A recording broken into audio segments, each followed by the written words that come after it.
Yo, what is up YouTube, man? Ankle breakers are a fun part of 2K no matter what game it is, and the move that has gotten me the most ankle breakers in NBA 2K24 is not a dribble move. As you guys can see, I have 70 ball handle, 66 speed with ball. I don't even get the best dribble moves in the game, and I don't even need them because the move that breaks the most ankles for me is a hop jumper. The Nikola Jokic hop jumper, to be specific. As you guys can see, I don't have ankle breaker on this build. I do got space creator on gold. Now, I don't think Space Creator is the badge helping me get more ankle breakers. I think it's just helping me hit the shot after I get the ankle breakers because I'm in the middle of a hop jumper. I would need 2K Labs to test that to be sure, but I have builds that don't have Space Creator, taller center builds, and I'm still able to get a good amount of ankle breakers on them. But that's just something to keep in mind. Another thing too, I'm not usually running ball handling boosts, but if you do put them on, they are going to increase your chances of getting ankle breakers, and now I'll finally show you guys the move. As long as you're 6'10 and up, 6'10 to 7'3", you can get the Nikola Jokic hop jumper. Now, not only do I think that this is the best move in NBA 2K24 to get ankle breakers, it's also the best hop jumper in the game, the best hop jumper for bigs. You're selling yourself short if you don't have this animation on, even if you're not somebody that does a lot of hop jumpers. Throw it on just for the rare times. Maybe you have sharpshooting takeover. Maybe you want to try it out. Now, I'm not saying you're going to throw on this hop jumper and you're going to be breaking ankles every play. I'm showing you guys a couple of games right here where you can really expect maybe like one ankle breaker every 2 games. As you're going to see right here, I try to do it. And because he didn't get broken, I end up taking a contested shot. Now, I can easily hit that contested shot, especially in sharpshooting takeover. That's not the reason I missed, but if I broke him right there, that's a 100% going in type of shot. Another thing, too, if you guys don't know, ankle breaking shots, the shot creating takeover that helps you get more ankle breakers, is tied to the shooting takeover this year, so you absolutely want to make sure that you have sharpshooting takeover activated whenever you're trying to go for these ankle breaker animations. Check this out, little hop jumper to the side. You can get ankles on any type of hop jumper, not just the Jokic step back jumper, but I will say on my smaller builds that can't get this, you know, where I use Jimmy Butler and other ones, I do not get ankle breakers as often as I do with this Jokic. And there is the first one of this game,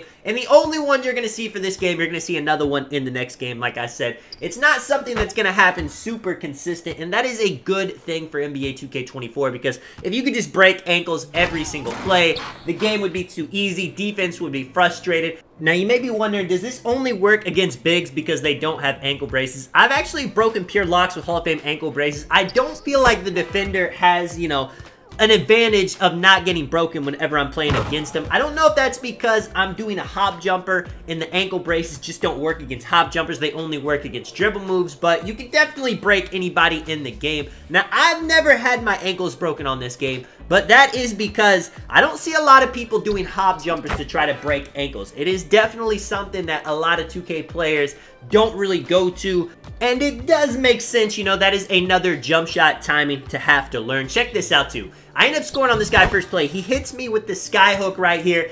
These are the type of post scores that I respect. You're going to see he goes for a standing dunk meter as well. If you do something other than just spamming the most easy hook to time in the game, or just go into the paint and paint mashing, you have my respect. Even though he misses that, that is a great take. And a very effective take too, you know. The standing dunk meter will take some time to get used to, but if you can learn it, it's going to give you advantage over other centers with high standing dunk that don't like to use the meter. Now, when it comes to the sky hook, I'm not going to lie to you, you're putting yourself at a disadvantage. It's a lot easier to contest. You're going to have to get people off guard to be able to hit it right there. He goes to a post fade. I mean, this guy can just do it all now. Unfortunately, you know, I can kind of predict what's coming, so I'm getting good contests on it, but I'm sure against most players, he's scoring a lot of those baskets. I get the sharpshooting takeover right here, and I try to pull the chair. It's a high risk, high reward. If it doesn't work, it just ends up giving them a free dunk to the paint, but I like to do it to throw some defenders off. Once again, hop jumper at the free throw line, breaking them for my one time this game. For the most part, too, it's not like you always have an opportunity to break them because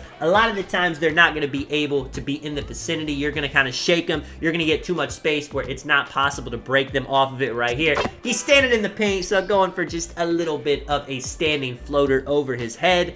Let me know in the comments what move you use to get ankle breakers the most. There are other things that work. The step backs work very well. The hesitations work very well. You can get people with half spins. There are other things in the game that break ankles. I like the Giannis step back for that as well, but nothing compares to the Jokic hop jumper. I mean, I've gotten so many ankle breakers using this move that I actually have stopped clipping them because, you know, I can make a whole mixtape of ankle breakers, and I might do that. Let me know if you guys do want to see that. This guy, unfortunately, he gets cold. That makes everything a lot harder, as you guys can see. This is what I was talking about. The sky hook, it's very cool looking, and I'll make a video on it showing you guys how to use it effectively, but if somebody's on top of it, if somebody's going to jump at it, it's going to be contested every single time, and he's going to end up quitting the game because of that. Let me know if you guys enjoyed the video, man. This is Tonic. I will catch you guys in the next one. I'm out.